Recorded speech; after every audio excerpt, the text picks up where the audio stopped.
Godin Booranaa aanaalee garaa garaa keessatti hanqinni nyaata beelladaa fi rakkoon bishaan dhugaatii hawaasa horsiisee bulaa kan dararudha. Miidhaa gama kanaan hawaasa horsiisee bulaa irra ga'u xiqqeessuuf mootummaan inisheetifota garaa garaa baasee hojjechaa jira. Kana keessaas misoomni magraa isa tokkodha. Horsiisee bultoonni godin Booranaa aanaa Eelooyyee ganda sariitiitti hojii misooma magraa irratti bobba'anii hojjechaa jiranis kanaan dura magra barbaaduuf lafa fagoo imalaa turuu himanii amma garuu bu'aa teekinooloojiitti fayyadamuun magra oomishuun fayyadamtoota ta'uu isaanii dubbatu. Duraan lafti tuni lafa fooraan beekamtu. Lafa fooraati. Foori duraanii godin Booranaa aanaalee ollaa gandoota ollaa jiran hundaayyuu arma godaanii yeroo bonaa yeroo roobaa arma balleessanii bira galee loon keen bonaan dhumachaa turan jechuudha. Duraan akkan kee turre bon barku lamaaf sagalee loon xiqqaatu loon gara 20 olii arma keessa du'anii jiranii. Sababa isaan du'aniif sababa mar dhabaniin godaansi laftaan kee baay'ate mar duraan laftaan baachafti tun akkanum baachi haganaan ol baachi. Roba baran dikkate bagan baachmale duraan adunaan yeroo tana haganaan ol baachi akkasiin balleessaa turan jechuudha. Xiyyeeffannoo mootummaa fi mootummaa naannoo Oromiyaa baay'ee galateeffannaa inisheefitiin marra kun dhuftee hubannoo kenniteeni marri kun arra kunuunfamee arra kan jira. Aduroo bargate akka eegumsaatti haganaan caala guddate yoo xiqqaate kiiloomeetirii tokko ol dheerate jira ture. Marri keen marra ramaallee hin baanye marri kun yoo akkanaan deeme uummata godin Booranaa dhiisina. Ani ogoraan dhufte raata keessa hammachaa turre. Amma immoo maashina nu rakkoon qabna. Akka malee gammachuun nu dhagaamte nadheen ammoo duraan buuyyoo barbaade safula hedduu deemtee gaargala turte arra ammoo isiin warri awwanillee as jiranii warrillee ammoo buuyyoo tan arganii asitti buuyyoo tan argachuun kenna jabeeffamuun isiillee akka malee gammachuun guddoon nu dhagaamte.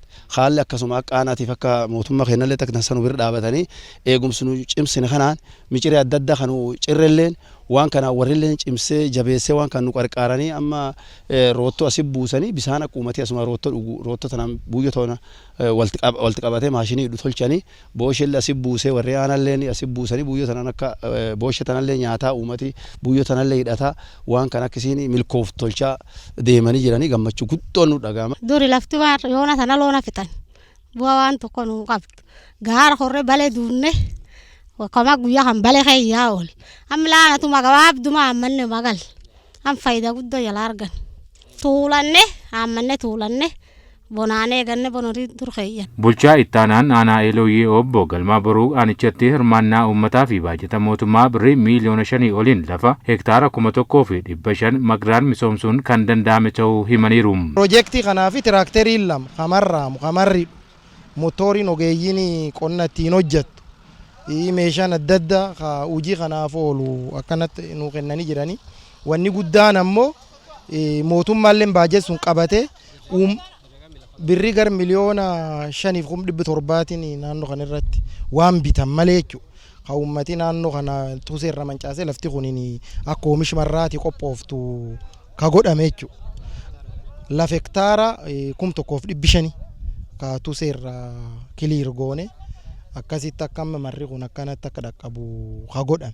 Bulchaa ittaanaan godin Booranaa obbo Abdusalaam Waariyoo godinichatti inisheetiifiin misooma nyaata beelladaa biiroo qonna Oromiyaatiin hojjetamaa jiru bu'aa gaarii argamsiisaa jira jedhaniiru. Inisheetiifiin nyaata beelladaa aanaa Eelooyyee ganda Saariitee irratti akkasumas laga Saganii irratti naannoo Saabbatti naannoo Bulee Rasaatti hojiin bal'aan naannoo Oromiyaatiin hojjetamaa jira. Kanaanis ol qabatee haalli nyaati beelladaa hektaara 60,000 olii nyaati beelladaa marrii bultii 45 keessatti akkamitti dhaqqabuu akka inni danda'u qabatamaan teestochinee argamee jira jechuudha. Kun bu'aa guddaadha. Maaliif haal qabatamaa horsee bulaatiin marrii olii ittifaan kun dhibee adda addaatillee wal qabatee haalli beelladaa irratti inni fidu jira.